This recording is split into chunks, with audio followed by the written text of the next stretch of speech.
But the one main thing which will be helping you is the problem constraint which is given there. So generally what happens is like your computer process, if it is of 1 gigahertz, it is able to do 10 to the power 9 operations per second. Fine, if my computer is able to do 10 to the power 9 operations per second, and let's say if I am given 1 second to run the complete test case or run all the test cases. So now let's say there is an array given and the size of array is 10 to the power 8. We know that my computer is able to solve 10 to the power 9 operations per second.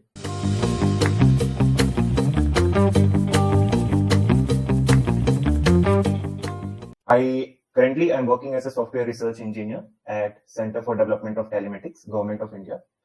Before this, I was working as an intern at Upstox, and before that, I was working as an SD intern at TechMint, and I also worked as a DSA teaching assistant at Coding Ninjas.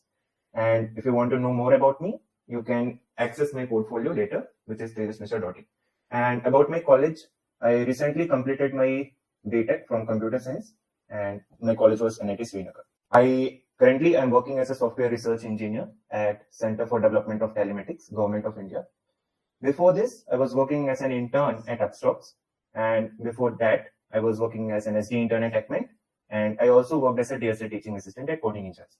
And if you want to know more about me, you can access my portfolio later, which is Tejas Mishra.in.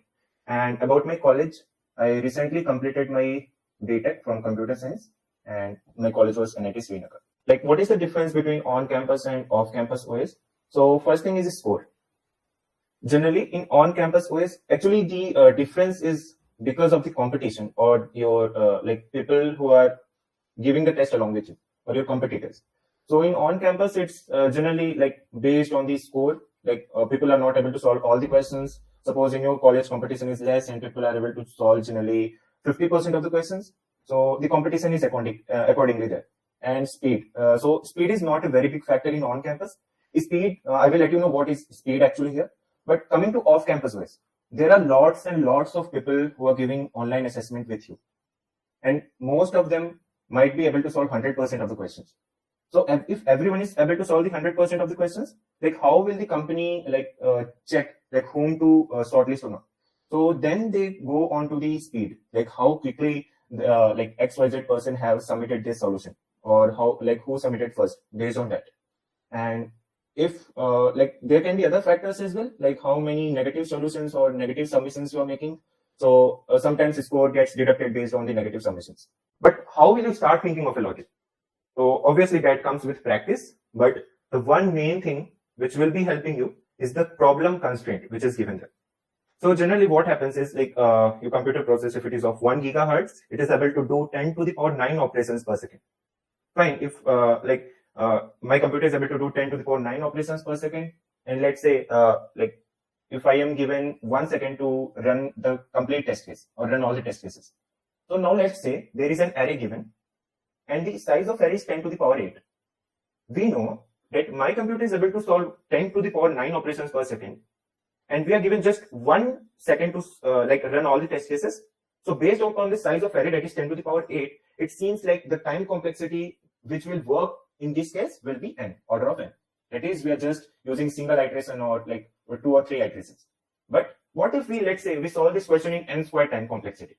Like if we are thinking of a solution, let's say that is of n square time complexity. Will that really work here? If the array size is 10 to the power 8 and you are writing a solution with a time complexity of n square, that is, you are running 10 to the power 16 operations. But as I mentioned, only 10 to the power 9 operations per second can be performed in 1 gigahertz process. So your solution will give time time limit exceed. So you are wasting your time just coding the solution of n square, even though the test cases of the question needs to be solved in order of n time. So before solving the question, check the constraint. What is the constraint given? Based upon the constraint, you try to guess out this time complexity which can be used here. And based upon the time complexity, you think of logic. So let's say the array size is 10 to the power 6. What do you think will work here? Will n square work? Can you obviously people think about brute force approach very easily. But why does brute force approach don't work? Just because they exceed the time.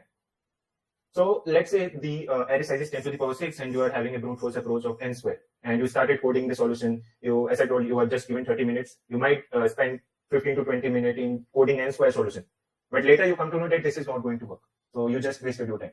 So if we are given 10 to the power 6, it can be n or it can be n log n. So if I'm talking about n log n, what are the things which are which usually hint off with n log n? It is like sorting, because sorting works in n log n, or this question might be using priority queue, because inserting in a priority queue takes log n time and n elements will take n log n time, something like that. So it indirectly hits off a logic. And what if we are given the constraint of 10 to the power 3? It can work with n also, it can work with n log n also, it can work with n square also. Why? Because this time n square will be 10 to the power 6 operations. So now if we are talking about n square, it means like we are going to check all the pairs, we are going to check all the subarrays. And let's say the array size is very small. Let's say 8, just 8 elements. This is very small. So if we are talking about a very small array size or very small constraint, they generally move towards backtracking. And if we talk about very big array size, that is 10 to the power 16, will order of n time complexity work here? Or if you're thinking an approach where you're just iterating an array one time, will that work here? No, because there will be 10 to the power 6 operations. If there are 10 to the power 16 elements in an array, then that will be 10 to the power 16 operations. So that won't work. So here you can think of a log n logic. And log n, what does log n hint towards? Like binary search? Yeah. So this is how the problem constraint can help you build logic. Now one more question. Let's say you are given a question with 10 to the power 3, array size is 10 to the power 3, and you're just left with, let's say, 5 minutes. Your test is going to end in next 5 minutes, and you are given a question with constraint 10 to the power 3. So will you optimize the logic? Like if you thought of a brute force logic which is n square, so will you still optimize it, or will you still spend time on optimizing? No, because your question, your logic of n square will run here. So you can quickly code it in within 5 minutes. And that's why, why I said that problem constraint is really helpful in building the logic, in saving the time. How to prepare? There must be many of the questions. Like what are the number of questions which we should practice? Is 300 question enough, or we should solve 1000 plus questions? Or I've seen people solving DSA sheets, popular DSA sheets. Is it really going to help you in OA rounds? So let us discuss all this. So for preparation, you obviously LeetCode is the best platform which I have found for DSA, and you can start doing DSA there. But it's not that you are just solving the questions like easy question, hard question. You are solving just randomly. You are randomly solving any question. So this is not how you should do. You should solve maximum number of medium plus hard combination. Obviously, at the beginning of your preparation, you will be solving easy questions, but you should slowly move towards medium and hard combination. Like I guess around 100 of easy questions is enough, but some of the LeetCode profiles which I have seen have solved like around 1000 of questions, and 500 plus of them are easy ones. So you should I guess 100 of easy questions are enough, and then you should move towards the medium and hard combination. The third one is using discuss section. So LeetCode discuss section is very, very, very useful resource for your preparation. There are you can sort the discussions or the solutions accordingly, and what I prefer is the most voted ones. So there you will be getting to learn many things, like new logics and new ideas how to solve this question in other way or an optimized manner. So use discuss section very efficiently. It is the best resource for your preparation.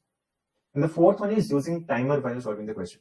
So obviously I was also at your at your stage where I was able to solve just 2 questions or 50% of the questions, but slowly I realized that what is missing here.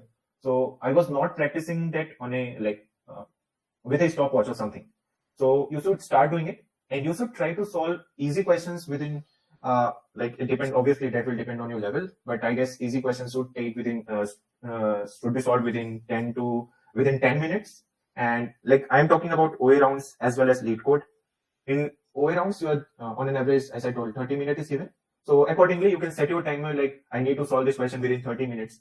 Or might be you have a question that what is the amount of time which I should spend on a particular question if I'm not able to solve it.